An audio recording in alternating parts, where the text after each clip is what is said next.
बेटा जी, मैं आपको बहुत क्लियरली बोल रही हूँ कि जब मैं 10th से 11th तक की बात करती हूँ तो अभी तुम लोगों ने, बहुत सारे बच्चों ने ऑलरेडी डिसाइड कर लिया होगा कि यार मुझे बायोलॉजी लेनी है और कुछ अभी भी उधर ही, कभी इधर कभी उधर, कभी इधर कभी उधर घूम रहे होंगे। नीट में सिलेक्शन पक्का है। नीट 2027 में सिलेक्शन इन फर्स्ट अटेम्प्ट होगा। अगर आप अब स्ट्रैटेजी की इसलिए बात कर रही हूँ कि बेटा जी यार कुछ लंबी चौड़ी तगड़ी सी तगड़ी तो स्ट्रैटेजी होगी लेकिन लंबी चौड़ी स्ट्रैटेजी नहीं होगी। मैं बहुत सिंपल सी आपको एक चीज बताऊंगी कि यार अगर आपको ये 2 साल मिले हैं, अब प्रॉब्लम क्या है कि यार क्लास 11 जब तक पढ़ोगे तो क्लास 11 तो याद रहेगी, फिर जैसे ही क्लास 12 पे स्विच करोगे वैसे ही क्लास 11 धीरे धीरे धीरे करके तुम्हारी याददाश्त से जाने लगेगी। उड़ जा काले कावा तेरे, वो हो जाएगा आप लोग के साथ। ठीक है, हाय बच्चों, वेलकम टू एनसीईआरटी नीट अड्डा 24/7। मेरा नाम है Bharti and I am your zoology educator. So basically अगर आप ये चैनल फर्स्ट टाइम आपने देखा है, so this channel is basically for NEET students जो अपना नीट फर्स्ट अटेम्प्ट में क्लियर करना चाहते हैं। एंड मैं आपको सही में बोलूँगी, if you will join this channel, मतलब अगर आपके मतलब का ये चैनल है, आप नीट की प्रिपरेशन कर रहे हैं तो आपको ये चैनल सब्सक्राइब कर लेना चाहिए अभी इसी वक्त। सो हाय एवरीवन, अभी बहुत सारे बच्चे 10th से 11th में गए होंगे एंड बेटा जी, मैं आपको बहुत क्लियरली बोल रही हूँ कि जब मैं 10th से 11th तक की बात करती हूँ तो अभी तुम लोगों ने, बहुत सारे बच्चों ने ऑलरेडी डिसाइड कर लिया होगा कि यार मुझे बायोलॉजी लेनी है और कुछ अभी भी उधर ही, कभी इधर कभी उधर, कभी इधर कभी उधर घूम रहे होंगे। तो बेटा जी, अगर तुमने ठान लिया है इस पॉइंट ऑफ टाइम पे कि यार मेरे को बायो लेनी है, मैंने बायो ले ली है और मुझे यार नीट क्लियर करना है, मुझे डॉक्टर बनना है, नाम के आगे डॉक्टर लेना है, तो अगर तुमने सोच लिया है, अगर तुमने ठान लिया है, अगर तुमने सोच लिया है, अगर तुमने ठान लिया है, तो नीट में सिलेक्शन पक्का है। नीट 2027 में सिलेक्शन इन फर्स्ट अटेम्प्ट होगा। अगर आप आज से इस चैनल को फॉलो करते हैं, इस चैनल पे जो भी चीजें आपको मिल रही है उसका अच्छे से यूटिलाइजेशन करते हैं और ये वीडियो, ये स्ट्रैटेजी देख लेते हैं। अब स्ट्रैटेजी की इसलिए बात कर रही हूँ कि बेटा जी यार कुछ लंबी चौड़ी तगड़ी सी तगड़ी तो स्ट्रैटेजी होगी लेकिन लंबी चौड़ी स्ट्रैटेजी नहीं होगी। मैं बहुत सिंपल सी आपको एक चीज बताऊंगी कि यार अगर आपको ये 2 साल मिले हैं तो आपको लग रहा होगा यार मेरे को तो बस 11th और 12th पढ़ना है। सही बात है, पढ़ना तो 11th और 12th है, लेकिन आप लोगों को ये नहीं पता कि आपको पहले क्लास 11th पूरी करनी है। ठीक है, आप लोगों को ये नहीं पता कि आपको पहले पूरी क्लास 11th पूरी करनी है। ठीक है, उसके बाद आपको क्लास 12th भी पूरी करनी है ना। अगले साल क्लास 12th में भी आओगे और जब आप क्लास 12th में आ रहे होगे तो आपको यहां पर बोर्ड्स भी देने हैं और बेटा जी इसके बाद आपको नीट भी देना है। ठीक है, नीट भी देना है। अब प्रॉब्लम क्या है कि यार क्लास 11 जब तक पढ़ोगे तो क्लास 11 तो याद रहेगी, फिर जैसे ही क्लास 12 पे स्विच करोगे वैसे ही क्लास 11 धीरे धीरे धीरे करके तुम्हारी याददाश्त से जाने लगेगी। उड़ जा काले कावा तेरे, वो हो जाएगा आप लोग के साथ। ठीक है, सो मैं आपको बता रही हूं कि यहां पर जब आप क्लास 12 में आते हो तो आपको क्लास 11th पे भी फोकस रखना पड़ेगा।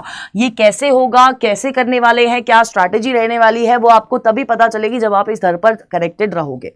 ठीक है, अब मैं आपको बताती हूं, जब मैं यार क्लास 11th की बात करती हूं तो हमारे पास क्लास 11th में आपको बस एक चीज ध्यान देनी है कि आपको पहले 3-4 महीने, मैं बहुत क्लियरली बता रही हूं, आपको पहले 3-4 महीने अपने बेसिक्स पे काम करना है। चाहे वो फिजिक्स हो, चाहे वो केमिस्ट्री हो, चाहे वो बायोलॉजी हो।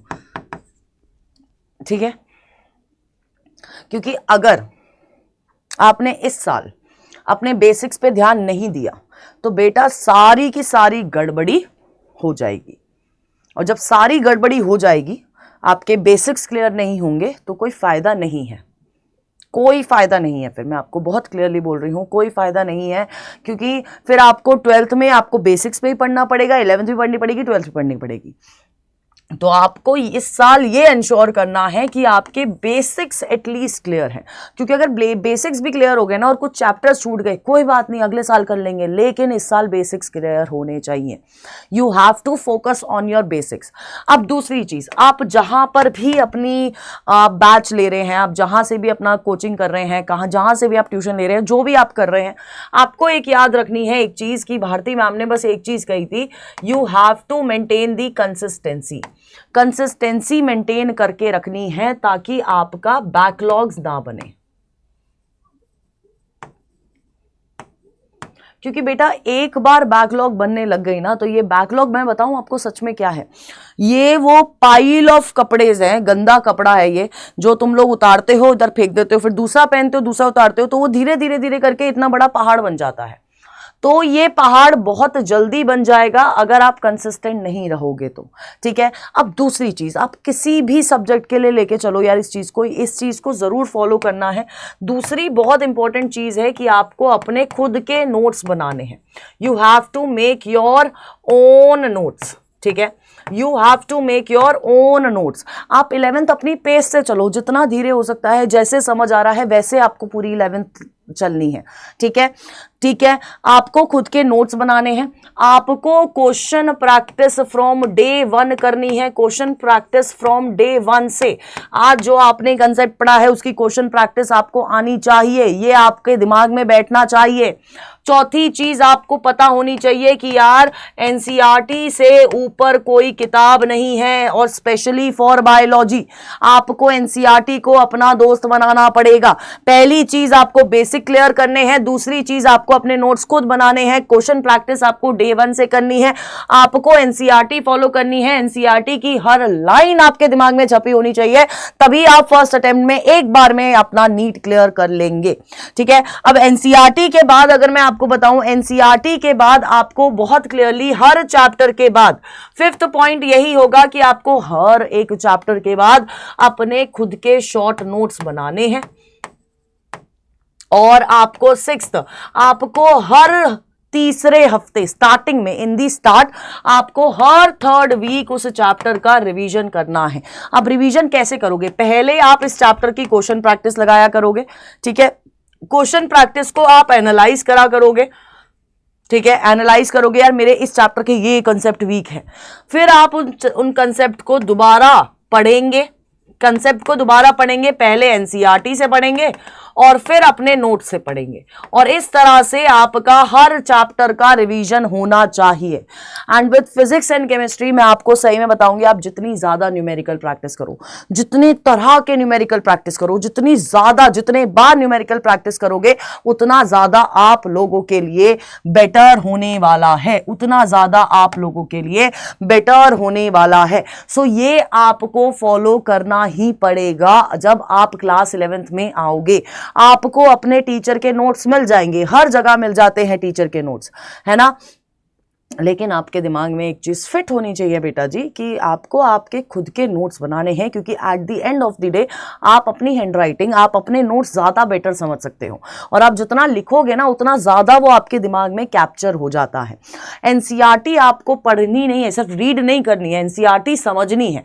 And here is the channel NCERT NEET Adda. हम लोग यहाँ पर एनसीईआरटी को पूरा डिकोड करने वाले हैं, ठीक है। तो आपको ये करना है अपने पहले साल में, अपने क्लास 11th के सारे चैप्टर के साथ। टेक योर टाइम, है ना, आपके स्कूल में जब तक खत्म हो रहा है ना सिलेबस, तब तक अपना सिलेबस कंप्लीट करो क्लास 11th का। लेकिन आपको बस ये चीज याद रखनी है कि आप क्लास 12th जितनी अर्ली स्टार्ट करोगे, क्लास 12th की प्रिपरेशन अर्लीएस्ट आपको स्टार्ट करनी है, क्योंकि आपको कोशिश करनी है कि क्लास 12th की प्रिपरेशन आप अगले साल सितंबर तक खत्म कर दे, ताकि सितंबर से लेके फिर आप कब तक, सितंबर, अक्टूबर, नवंबर, इन 3 महीने, है ना, टिल नवंबर आप क्या करें, अपनी क्लास 11th को प्रायोरिटी दे। क्लास 11th को प्रायोरिटी देनी है, लेकिन क्लास 12th को छोड़ना नहीं है। क्लास 11th को प्रायोरिटी देनी है, लेकिन क्लास 12th को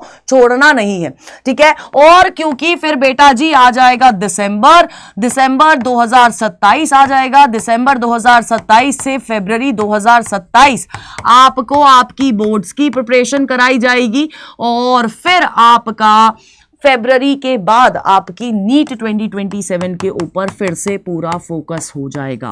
आप जितनी भी प्रिपरेशन आप इस साल से स्टार्ट करने वाले हो, ये सारी की सारी प्रिपरेशन आपके नीट पर्सपेक्टिव से होगी। लेकिन जब आप क्लास 12th में, आप जब फर्स्ट टाइम पढ़ना शुरू करोगे आपको वहां पर दोनों दिमाग से काम लेना पड़ेगा। एक आपका सब्जेक्टिव माइंड भी बहुत अच्छे से चलना चाहिए, एक आपका ऑब्जेक्टिव माइंड भी बहुत अच्छे से चलना चाहिए उस पॉइंट ऑफ टाइम पर। तो इस तरह से आपको अपनी पूरी स्ट्रैटेजी रखनी है ना। और मैं आपको एक चीज बोलूंगी, अब आप बोलोगे कि मैम बुक्स कौन सी फॉलो करें। देखो बायोलॉजी के लिए मैं आपको बोल रही हूं, एक बार एनसीईआरटी पूरी कर लो, एक बार एनसीईआरटी अच्छे से समझ लो, एक बार अपने ऐसे मतलब ऐसे जब एनसीईआरटी तुम्हें लगने लग जाए ना आज आ गई है, एक बार फिर से उस एनसीईआरटी को पढ़ना, क्योंकि एनसीईआरटी इतनी जल्दी समझ नहीं आएगी, तुम्हें अभी टाइम लग जाएगा यही पढ़ने में, यही समझने में कि एनसीईआरटी कैसे पढ़नी है। और नीट के अंदर बायोलॉजी की बात करूं तो 90 क्वेश्चन में से 90 क्वेश्चन आपके एनसीईआरटी से डायरेक्ट आते हैं, एज इट इज लाइन उठा के पूछी जाती है। तो आपको इस तरह की स्ट्रैटेजी मेंटेन रखनी है। आपको कोई भी नोट्स चाहिए, माइंड मैप्स चाहिए, पीडीएफ चाहिए, आपको इस टेलीग्राम चैनल को फॉलो करना है। And this is all from my side. And ये अगर आप चीज दिमाग में रखोगे ना बेटा, एक बार जो सोच लिया वो करके रहेंगे, उतनी भी करेंगे तो आपका हो जाएगा सिलेक्शन। लेकिन बात यह है कि बस स्टार्ट करने की देरी रहती है, तो हम लोग स्टार्ट करेंगे and we will move forward, get forward and NEET 2027 में अपना सिलेक्शन इन फर्स्ट अटेम्प्ट लेके रहेंगे। Till then stay tuned and all the best.